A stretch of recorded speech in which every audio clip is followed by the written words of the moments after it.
तो पहले इसका कॉन्सेप्ट समझिए। पहले के जो फोन आते थे उनके अंदर टच अलग लगी होती थी और डिस्प्ले अलग होती थी। अब जो फोन आ रहे हैं टच और डिस्प्ले एक साथ है, ऊपर से क्या लगा हुआ है, ग्लास। ठीक है, तो कई बार तुमने देखा हो कि पहले जब टच जैसे टूट जाती थी वो काम करना बंद कर देती थी। आज डेट में इस ग्लास ऊपर का टूट जाता है लेकिन टच काम करना नहीं करता, टच काम करती रहती है। तो अब इसके अंदर क्या है, मैंने सिंगल लिया टच, क्योंकि आज डेट में क्या है, टच और डिस्प्ले एक ही में जैक में आपको देखने को मिलेगा। जो फोन दिया है उसके अंदर टच का अलग दिया है। तो यहां पर क्या है, एक लाइन क्लॉक और डेटा I2C, एक लाइन RST रीसेट, और एक लाइन INT यानी इंटरप्ट की लाइन INT। ये लाइनें हर फोन के अंदर देखने को मिलेगी। ओके, आगे देखते हैं। पावर IC से 2.2 क्लॉक, 2.2 डेटा। किस गई वही फोटो? हाँ ठीक है, चलिए एक तो ये हो गया डायग्राम, बेसिक सर्किट। यहाँ पर मैंने सिंगल जैक लिया है, ठीक है। आप जब वहां देखोगे तो बड़ा जैक मिलेगा। क्या है यहाँ पे, clock, data, reset, interrupt, power IC, clock, data, 3.0 और 1.8। क्या डिफरेंस मिला बताइए? यहाँ पे VDD की कितनी लाइनें हैं? 2 लाइनें हैं, 3.0 और 1. और जो इससे पहले बनाया था उसमें क्या थी, 1 लाइन थी चलने के लिए। ये लेटेस्ट फोन के अंदर आपको देखने को मिलेगी।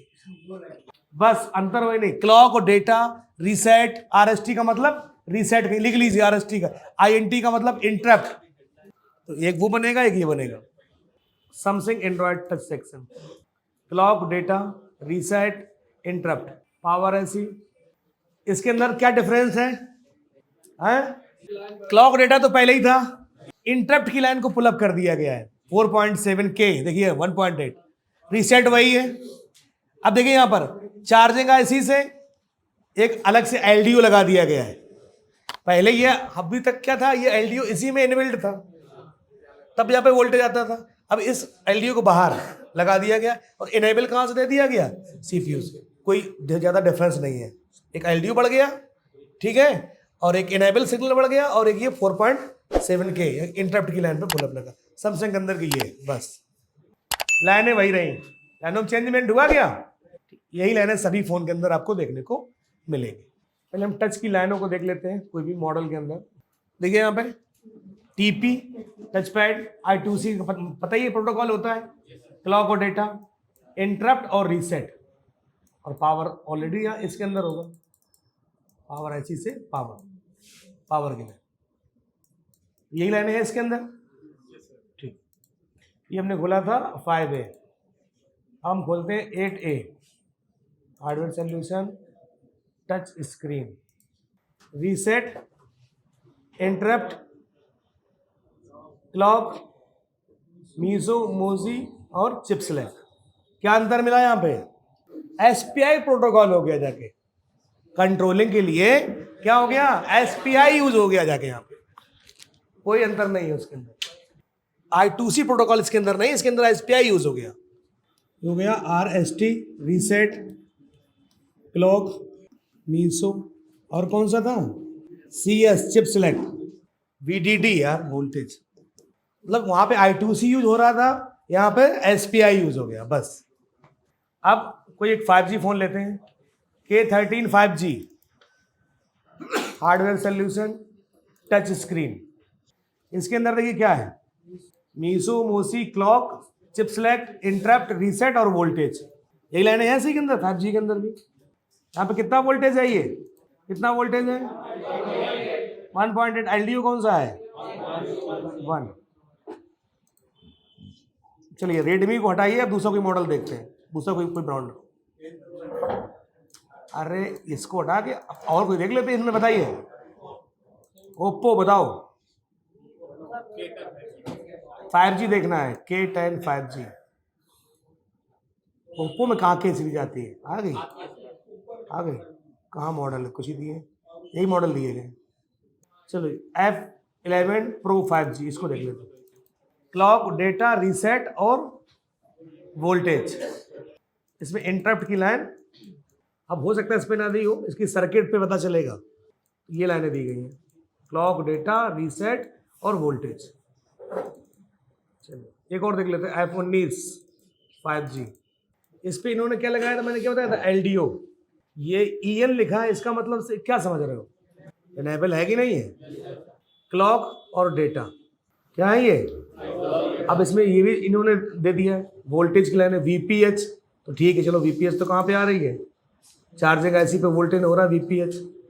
इसके बाद इन्होंने VBus डिटेक्शन का भी दे दिया है, तो चार्जिंग IC पे कितना आता है, चार्जिंग IC पे वोल्टेज कितना आता है, चार्जिंग IC पे कितना वोल्टेज आता है, 5 वोल्ट को क्या बोलते हैं, यही तो भैया, यही तो बोल रहे, 5 वोल्ट चार्जिंग IC आउटपुट में होगा जाके भैया, मेरे चार्जिंग IC आउट कितना करता है वो VPH हुआ जाके। यहाँ पर VBus की लाइन को भी उसने डिटेक्शन के लिए यहाँ पे जोड़ कर रखा है। 1.8 एक ये वोल्टेज जाएगा और एक क्या जाएगा 3.3, और यहाँ पे एक लाइन इसमें इसका जो जैक होगा, इसमें टच और डिस्प्ले दोनों एक ही में होंगे, ये देखिए हैं। तो डिस्प्ले है, तो डिस्प्ले के लिए जो TS की लाइन है वो थर्मल सेंस की लाइन इसके अंदर एक एक्स्ट्रा रहेगी। TS है थर्मल सेंस, क्योंकि अभी हम लोगों ने जो 5A में देखा था, देखिएगा ध्यान से आपको दिखाते हैं क्या अंतर था। ये लगा था यहाँ पे डिस्प्ले जैक के पास, बट इसकी लाइन इस जैक पे नहीं थी, लेकिन सैमसंग वाले में क्या है, थर्मल सेंस की लाइन क्या है, इसी जैक पे दे दी गई।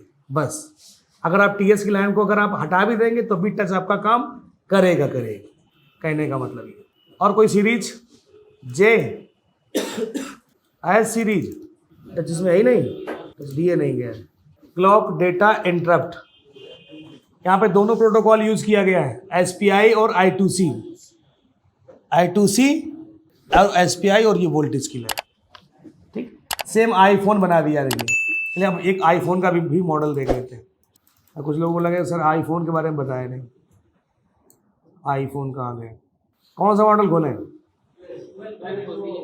12, इसमें एक दो वोल्टेज लाइनें और ज़्यादा होंगी, बस बहुत लाइनें हैं इसके अंदर यार हैं।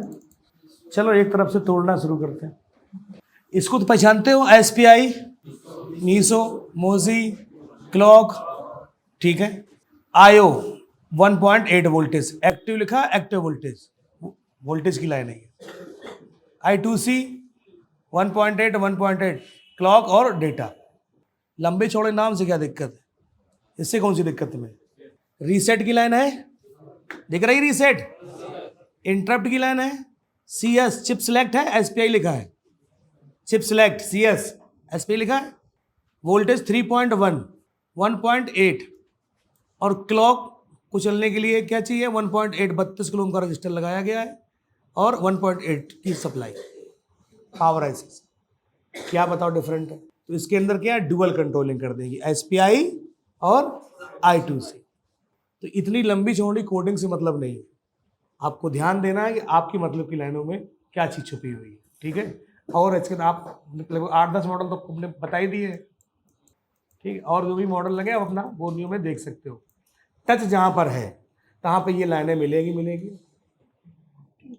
हो सकता है किसी हार्डवेयर सोल्यूशन में यहाँ पे एक दो लाइनें ना दिखाएंगे, लेकिन सर्किट में जब देखोगे तो लाइनें मिलेगी। Reset, interrupt, clock, data, MISO, MOSI, chip select और क्लॉक और वोल्टेज की लाइनें। किसी में एक वोल्टेज चाहिए, किसी में दो चाहिए, किसी में LDO वोल्टेज लगा होगा जाके, लेकिन टच अगर है तो ये लाइनें हर एक फ़ोन के अंदर मिलेगी। चाहे वो टैबलेट हो, चाहे वो लैपटॉप हो, चाहे एंड्रॉयड TV हो, चाहे वो इंसान का है ना हो, इंसान को टच बनाया जाएगा तो ये इसका सिस्टम बनाया जाएगा। समझ में आई बात?